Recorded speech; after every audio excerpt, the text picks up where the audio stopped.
Welcome to Chillin' 101. We hope this video helps. In this video, I will explain how to play Rockstar on the piano. We will start by identifying the core chords, which are typically in the key of G-sharp minor. Understanding the basic rhythm and tempo is crucial for capturing the song's feel. Focus on establishing a steady left-hand bass line first, as this forms the foundation of the entire piece. This initial step sets you up for success.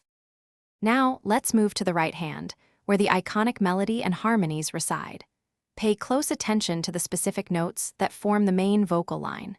Learning the chord inversions will allow your right hand to move smoothly across the keyboard, creating a richer sound.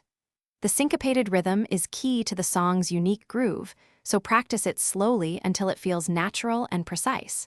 This coordination is vital. Bringing both hands together is the next exciting step. Start slowly, ensuring each hand plays its part accurately before increasing speed. Focus on coordinating the left-hand bass with the right-hand melody and chords.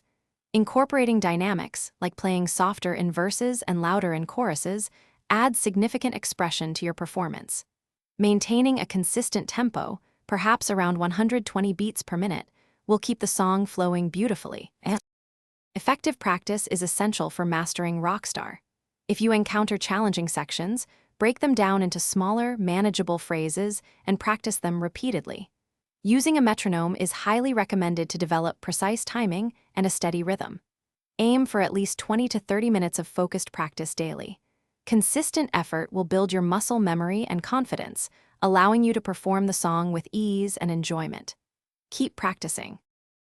Thanks for watching. Consider subscribing if we helped you.